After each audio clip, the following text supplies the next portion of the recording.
chers frères et sœurs, chers compatriotes, bonjour et bienvenue. Il y a une semaine, plus précisément le 21 octobre 2024, le gouvernement de transition a rendu public la version définitive de la nouvelle constitution que les citoyens gabonais vont adopter par voie référendaire le 16 novembre prochain.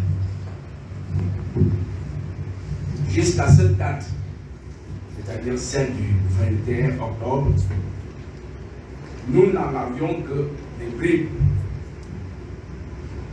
Ce qui a suscité, bien entendu, plusieurs interrogations, plusieurs interprétations, des spéculations et même des intentions prêtées. La plateforme Ensemble pour le Gabon s'est réservée de se prêter à ce jeu. Aujourd'hui, par la voix de son président, M. Alain Colville, elle peut livrer à l'opinion les enseignements qu'elle en tire après avoir lu et relu cette version définitive de la nouvelle loi fondamentale gabonaise. Elle en a tiré des enseignements et très certainement, elle vous livrera la conclusion à laquelle elle a abouti. Je précise qu'il s'agit d'un point de presse, d'une simple déclaration de presse, mais pas d'une conférence de presse. Ce qui revient à dire, malheureusement, pour les hommes et femmes des médias, qu'aujourd'hui,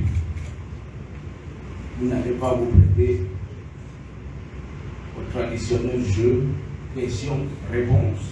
Nous l'avons fait il y a 2 semaines. Nous le ferons encore dans l'avenir. Mais aujourd'hui, il s'agit essentiellement d'un point de presse. Je vous remercie. Monsieur le Président.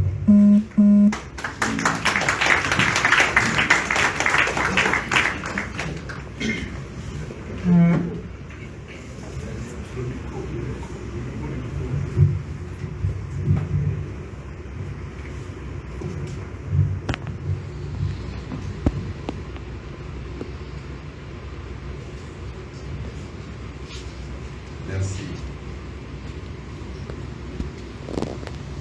Mesdames et messieurs, chers compatriotes, de nouveau, je m'adresse à vous ce lundi 28 octobre 2024, soit un peu plus d'un mois après ma première prise de parole. C'était le 26 septembre dernier, à l'occasion de la sortie officielle de la plateforme Ensemble pour le Gabon. Ce jour-là, j'alertais l'opinion sur les graves dangers que faisait peser sur la nation gabonaise le projet de texte constitutionnel proposé et porté par le CDR.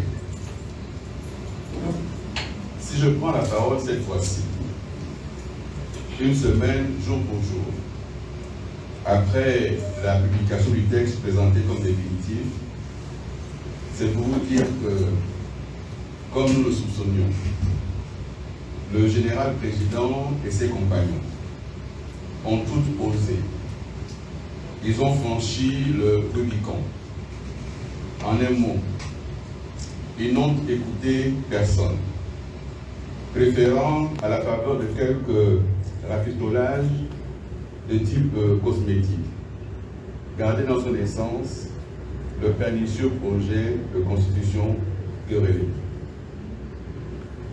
Ainsi ont été balayés d'un revers de main toutes les propositions qui ont été faites de suspendre le processus en cours pour que, dans une dynamique d'ensemble, les dispositions conflictogènes y contenues soient revues et corrigées afin que le climat s'apaise et que triomphe le consensus dans l'intérêt bien compris de nos chers pays, le Gabon. Mais n'écoutant que son appétence immodérée pour le pouvoir et sa dévorante ambition d'être le futur président élu du Gabon, malgré les facteurs bloquants qui ne sauraient y autoriser, le général président en a décidé autrement, en choisissant, ce faisant, de conduire le Gabon et son peuple sur les chemins dangereux et escarpés de l'incertitude. Face à ce choix hasardeux et risqué, il est indispensable que ceux qui, comme moi, croient que le changement véritable est encore possible, ne se résignent pas. Ils doivent, au contraire, plus que jamais, être habités par une inébranlable détermination, sachant que la victoire de l'État de droit ne sera possible qu'en rejetant massivement ce projet lors du référendum du 16 novembre prochain. Ainsi sera mise hors d'état de nuire une constitution taillée sur mesure et cousue de fil blanc. En procédant de la sorte, nous mettrons en échec un plan machiavélique dont la réussite ferait de la transition un rendez-vous manqué de l'histoire, notre histoire. En conséquence, il importe de redoubler d'efforts et de vigilance pour atteindre cet objectif patriotique et républicain.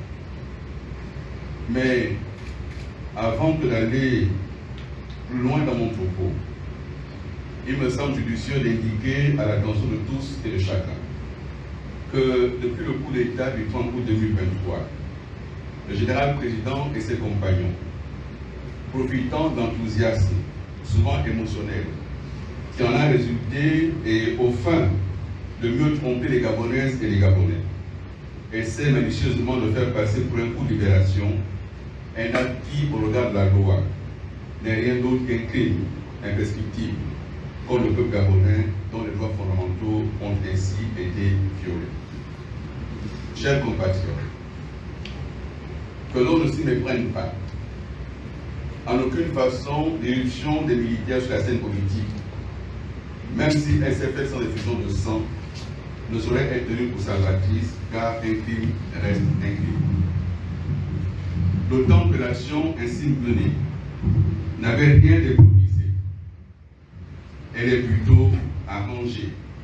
Parmi ces actes dont la communication ne peut souffrir d'aucune contestation, tant qu'ils mettent en charge de leurs auteurs ou de leurs instigateurs des circonstances aggravantes. Certes, cette caractéristique aurait pu être modulée si le coup d'État du 30 août 2023 n'avait eu pour finalité de bloquer l'alternance et le changement, mais plutôt d'en assurer la concrétisation. Et pour qu'il en fût ainsi, il eût suffi des résultats donnés par le CGE ayant été jugés tronqués, de demander à cet organisme de publier les véritables résultats. Par cette démarche, c'est tout naturellement que le vainqueur du scrutin du 23 août 2023, du 27 août 2023, aurait été rétabli dans ses droits, une façon de respecter la volonté du peuple exprimée dans les urnes. De ce scénario, le général président n'en a pas voulu, préférant nous présenter une mascarade entre oncle et neveu. Des considérations tribalo-ethniques, dont vous vous en doutez bien, ne saurait s'accommoder la République.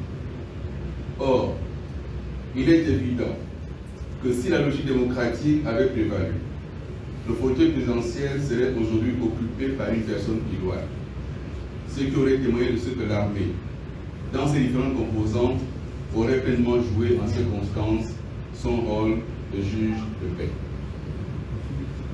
À la vérité,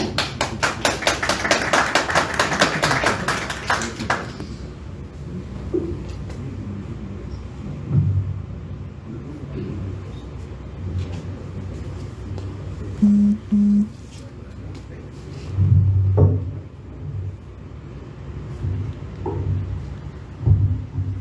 la vérité, un tel aboutissement était impossible, car diamétralement opposé à l'option arrêtée dès la conception du coup d'État par certains éléments des forces de défense et de sécurité. Pour eux, il s'agissait tout simplement de flouer le peuple, en lui faisant croire que grâce à son intervention du 30 août 2023, les vies de Gabonaises et de Gabonais avaient été épargnées. Même s'il est vrai qu'à ce jour, la menace qui planait n'a toujours pas été clairement identifiée et montrée au peuple.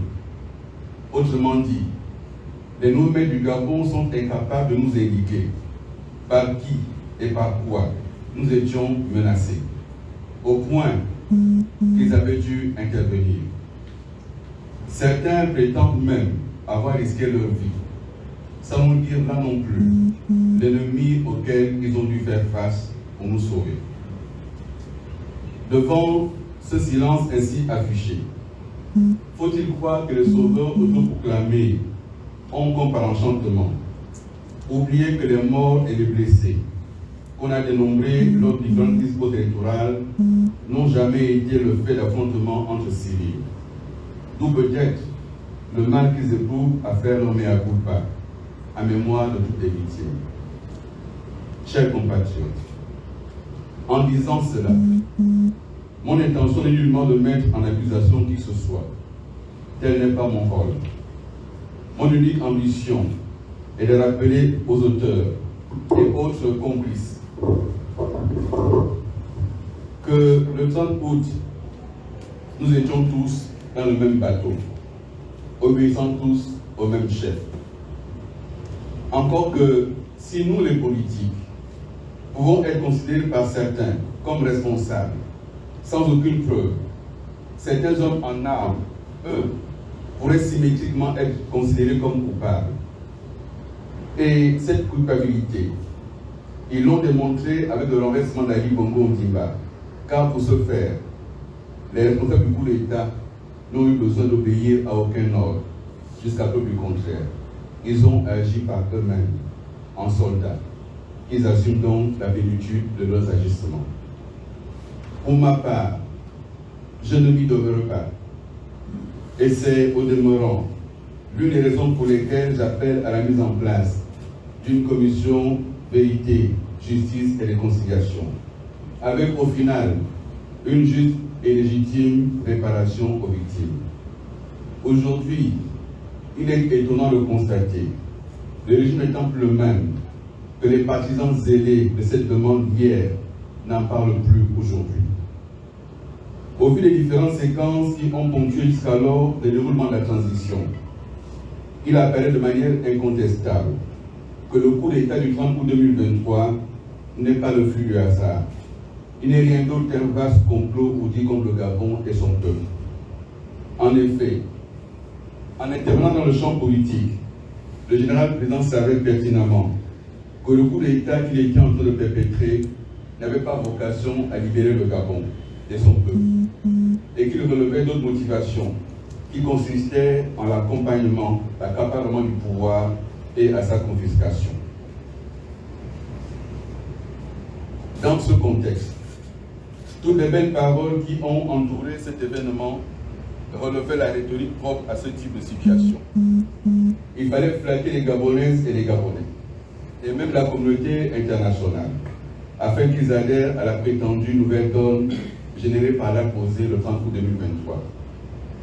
Se situant dans cette optique pacificatrice, le général président n'avait donc aucune difficulté, à l'occasion de son investiture, le 4 septembre 2023, à affirmer devant Dieu, devant les hommes et devant la communauté internationale qu'il remettait le pouvoir aux civils au terme de la transition.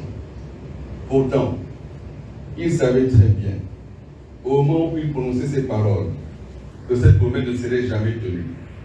En effet, il avait signé le 2 septembre 2023, soit 2 jours avant son investiture, la charte de transition, qui, en certaines de ses dispositions, rendait sans objet cet engagement. De ce fait, il avait conclu avec le peuple gabonais un marché de Dieu.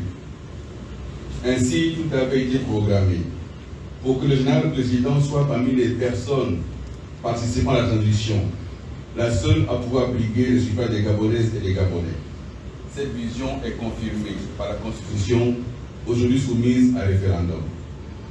Et voici comment l'exclusion est devenue une modalité, un moyen d'accéder et de conserver le pouvoir au sommet de l'État. Chers compatriotes, qu'il en soit ainsi ne devrait pas étonner. En effet, en confisquant le pouvoir politique, la junte désormais à la tête de notre pays n'a jamais fait confiance aux civils.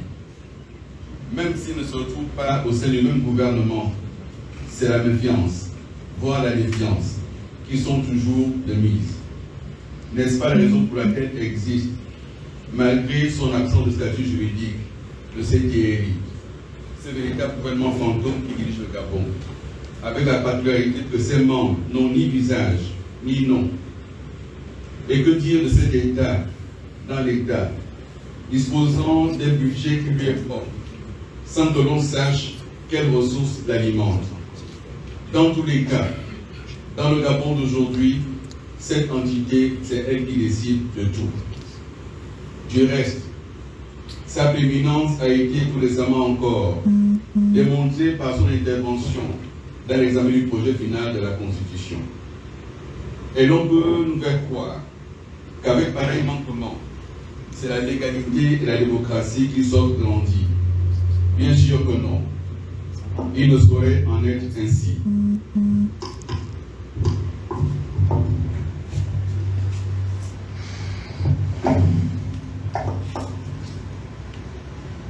Il en est de même de ces alliances contre nature, à l'abri du regard du peuple et dans son dos, qui se nouent entre le CDRI et certaines formations politiques vouées aujourd'hui hier encore. Ainsi se confirme cette face dont le peuple gabonais est le dindon. Donc, blanc bonnet, bonnet blanc.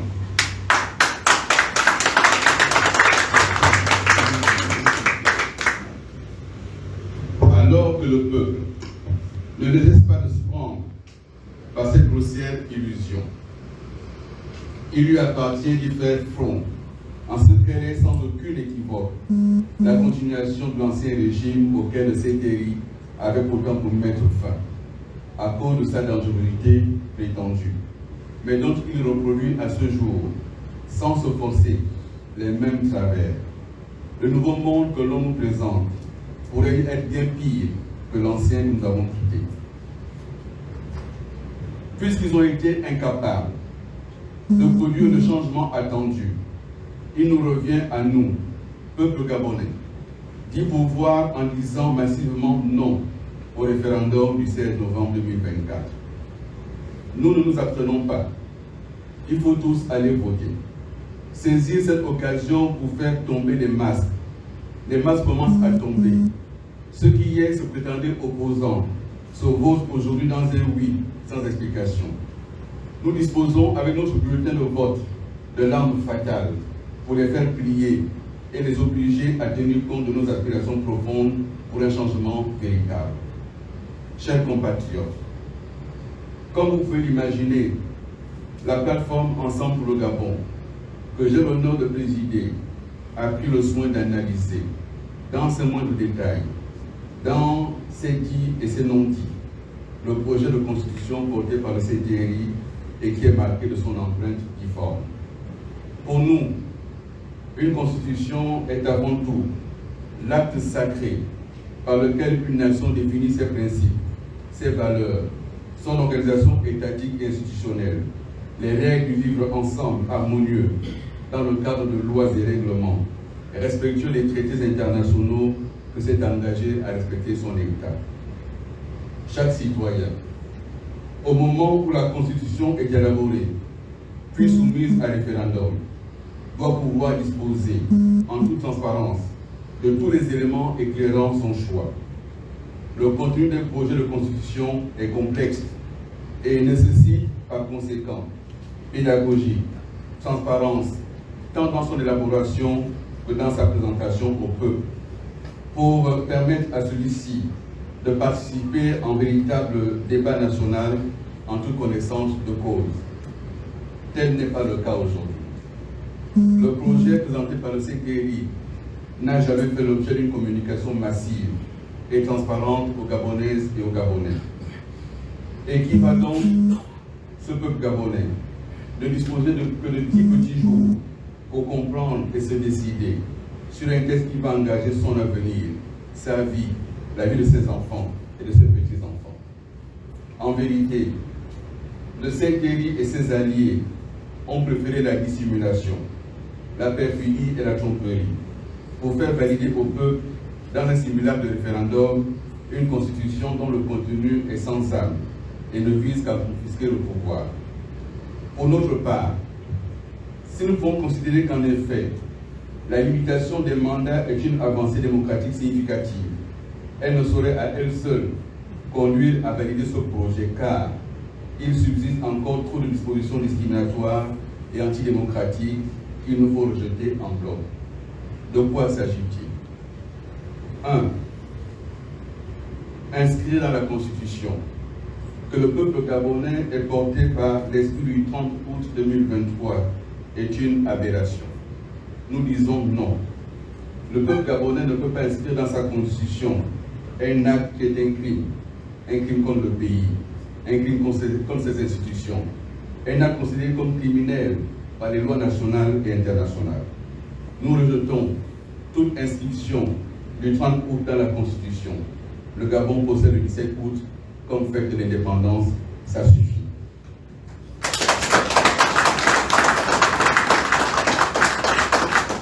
2.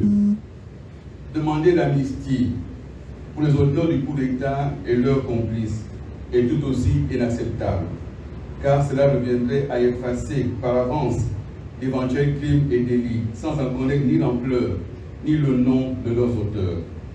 Si les rédacteurs avaient voulu bien faire, ils auraient communiqué la liste nominative des compatriotes concernés et ils auraient dit au peuple gabonais les crimes et délits commis par eux dans la période allant du 29 août 2023 au 4 septembre 2023, date de prestation de serment. Le peuple ne peut en aucune façon signer un chèque en blanc aux auteurs d'un coup d'État. Le faire, ce serait appeler à la commission d'autres coups d'État, ce dont nous ne voulons absolument pas. 3. La durée du mandat. Le retour à un mandat d'une durée de 7 ans est un recul. Il convient d'observer que seuls quelques pays d'Afrique centrale ont conservé cet archaïsme hérité de la Constitution de la 5e République française, qui elle-même a évolué. La France est passée de 7 ans à 5 ans de mandat. 5 ans serait une durée raisonnable. On entend dire ici et là qu'il faut donner au président le temps d'apprendre. On n'apprend pas quand on est président. On s'y prépare avant d'y accéder.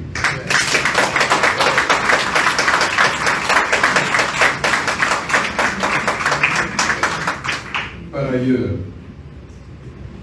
les pays dont la durée de mandat est la moins longue sont aussi ceux qui se développent le plus et ont un vrai dynamisme démocratique et économique. Il n'y a qu'à regarder en Afrique, la Côte d'Ivoire, le Sénégal, le Ghana, le Nigeria, le Rwanda. Ils n'ont pas 7 ans de mandat. Arrêtons avec ça.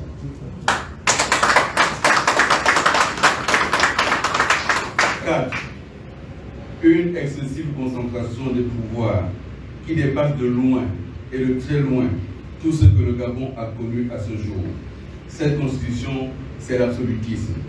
Cette constitution, c'est la dictature. Nous disons non, car c'est connu, le pouvoir absolu corrompt absolument. Avec ce projet, il n'existe plus aucun contre-pouvoir. Le président de la République cumule tous les pouvoirs entre ses mains. Il est capable de tout, y compris le discours de l'Assemblée nationale, quand il veut, comme il veut. Il n'a de compte à rendre à personne, mais tout le monde a à lui rendre des comptes à lui. Cela est inacceptable. Même Dieu existe en dignité. Dieu le Père, Dieu le Fils et Dieu le Saint-Esprit.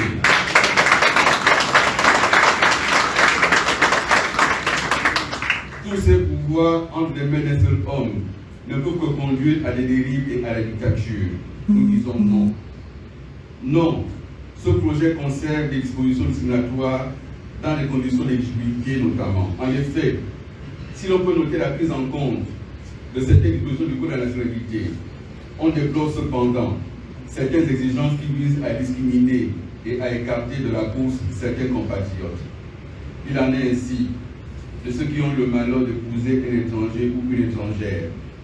Si l'on veut être cohérent, il faut donc interdire le mariage entre Gabonais et étrangers, car le même État ne peut pas tout à la fois célébrer une union et la placer sous l'autorité de la loi et dans le même temps punir ceux qui ont constaté cette union.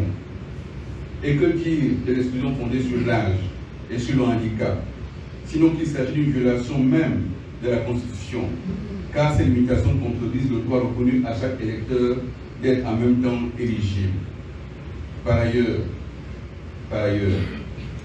écrire qu'un conjoint ou un enfant ne peut succéder à son père ou à son époux à la présidence de la République est un non-sens démocratique, juridique et républicain. Il s'agit d'une écriture populiste visant à vendre l'illusion d'un verrou qui n'en est pas un. En effet, l'exercice des droits par une personne ne limite pas ceux d'une tierce autre personne. L'accès à la citoyenneté est individuel, tout comme les droits et les devoirs qui s'y rattachent. On prétend que par cette disposition, on voudrait lutter contre les risques d'une dévolution monarchique du pouvoir et l'établissement de dynasties.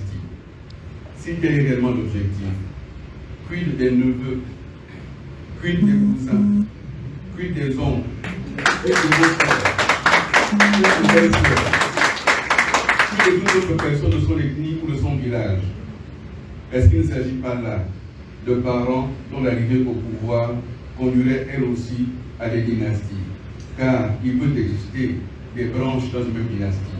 La branche de Bongoville et la branche de Ngoli, c'est la même dynastie, mais ce n'est pas le même nom.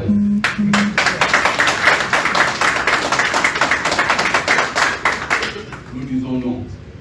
Ne trompons pas le peuple. Le changement de nom n'est pas un changement de système, c'est une continuité. 5. Non également à l'abaissement et à l'affaiblissement du Parlement, en rendant le gouvernement responsable devant le président de la République seul. Cette constitution vide le Parlement de sa substance, lui enlève tout pouvoir et tout contre-pouvoir, le relègue ce Parlement à une simple chambre d'enregistrement et de vote des lois. Du reste, on a pu observer dans le va-et-vient de la Constitution comment le président a pu présider un séminaire gouvernemental en présence des chambres du Parlement et des parlementaires. Ça veut dire qu'à ses yeux, il n'y a que le pouvoir absolu qui compte. Il n'y a pas de contre-pouvoir. Cela est inacceptable. Ce d'autant plus que ce pouvoir absolu annule toute possibilité de cohabitation et tue l'opposition dans l'œuf. Il ne sera plus possible d'avoir une majorité à l'Assemblée et d'imposer un Premier ministre, puisque cela n'existe plus. Nous disons non à cet absolutisme. En 6, il y a des dispositions de cette loi qui font du président le président du Conseil supérieur de la magistrature. Il est le chef des armées, il est le chef de tout. Mais c'est également lui qui va nommer la quasi-totalité des membres de la Cour constitutionnelle, puisqu'il a la même mise sur les deux chambres du Parlement. Il décide qui il veut, quand il veut. Et ça c'est déjà vu, puisqu'il a décidé que son cousin, son frère, est le président de la Cour constitutionnelle. Quelle est la différence avec ce qui existait par le passé? Aucune.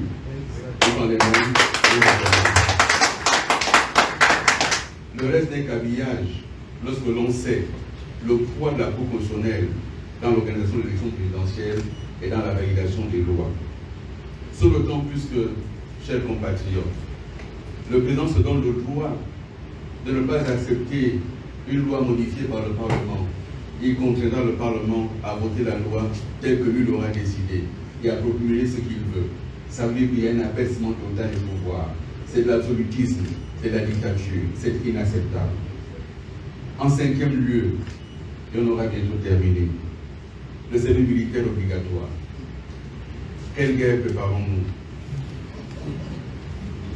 Quelle guerre préparons-nous pour que nos enfants, sortis à peine de l'adolescence, soient livrés dans les casernes militaires sans savoir qui les gère, ce qu'on y fait? Le rôle de l'armée n'est pas d'éduquer les enfants. Le rôle de l'armée n'est pas de lutter contre la délinquance juvénile. Il revient aux familles d'éduquer les enfants, de leur éduquer toutes les valeurs nécessaires y compris le patriotisme. Il revient à l'école républicaine de transmettre les savoirs. L'armée n'est pas là pour éduquer les enfants. L'armée n'est pas là pour lutter contre la délinquance juvénile. L'armée sortirait de son rôle. Et on comprend pourquoi il y a tant de délinquants au sein des forces. Parce qu'on croit que c'est là-bas qu'on redresse ces délinquants. Non. L'armée est une institution à respecter. Il faut lui accorder tout le respect nécessaire parce qu'elle nous protège. Elle protège la nation. Elle n'est pas là pour sortir de ses missions. Nous disons non à un service militaire obligatoire. À moins qu'on nous dise quelle guerre on prépare. Et nous saurions alors de quoi il s'agit. En 8e et dernier lieu, l'exposition finale et transitoire du projet qui nous est soumis reste floue et ambiguë quant au calendrier de retour à l'ordre fonctionnel. Nous pensons pour notre part, au niveau de la plateforme Ensemble pour le Gabon, que l'élection présidentielle doit être celle qui marque la fin du processus de retour à l'ordre fonctionnel et non pas le début. Ainsi donc, au sens de la loi qui est proposée, l'élection sera organisée par les institutions de la transition nommées par le candidat président. Autant dire qu'il s'agit de se paver d'un chemin en or pour arriver au sommet sans aucun risque. Nous disons non. Nous ne pouvons pas participer à la confiscation du pouvoir. Nous demandons que ce calendrier soit inversé. Et s'il n'est pas inversé, nous voterons non, non, non et non. Mes chers compatriotes, notre opposition à ce projet ne repose pas sur un rejet de principe.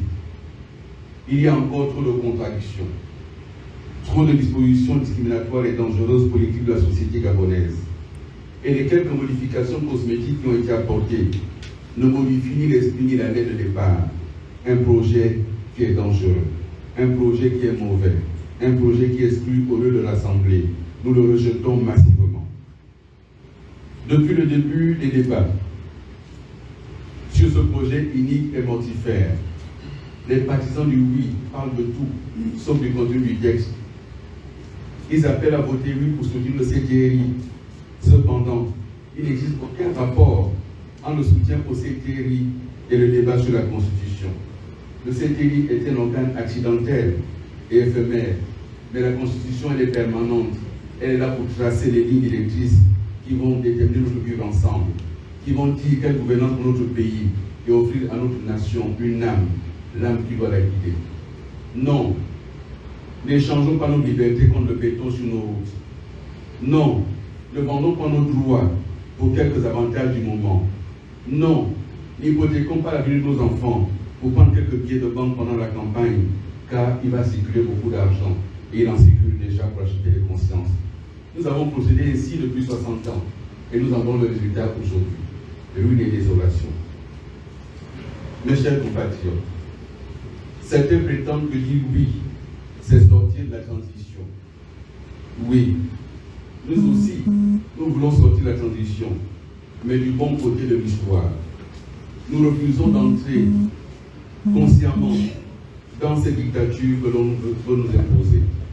Nous voulons sortir de la transition, mais en faisant le choix responsable de dire non à la dictature. D'autres encore disent qu'il n'existe aucune constitution parfaite au monde, et ils ont raison. Est-ce pour autant qu'il faut valider un texte selon c'est imparfait? Nous disons non.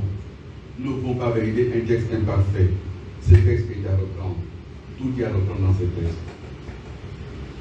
Alors que depuis des mois, certains mènent déjà campagne pour le oui, avec la bénédiction et l'accompagnement du CTRI, malgré les communiqués dont chacun a bien pu remarquer le caractère hypocrite et la cartoucherie qui l'équipe. Notre devoir va être de parler, d'expliquer, d'alerter que malgré les menaces, les intimidations, nous sommes là. Nous sommes là pour dire non à ces textes, car nous portons un idéal, celui de voir naître dans notre pays une société démocratique et libre, une société dans laquelle chaque enfant du Gabon trouve sa place, avec une pleine et entière garantie de ses droits. C'est la raison pour laquelle nous appelons à voter non, car pour valider le projet qui nous est soumis, on nous propose un marché de vue, le béton contre la dictature. Prenez les routes en béton et votez oui. Prenez l'engagement de la fonction publique et votez oui. Prenez un peu d'argent et votez oui, oubliez le reste. Nous disons non, non, non et non. Merci.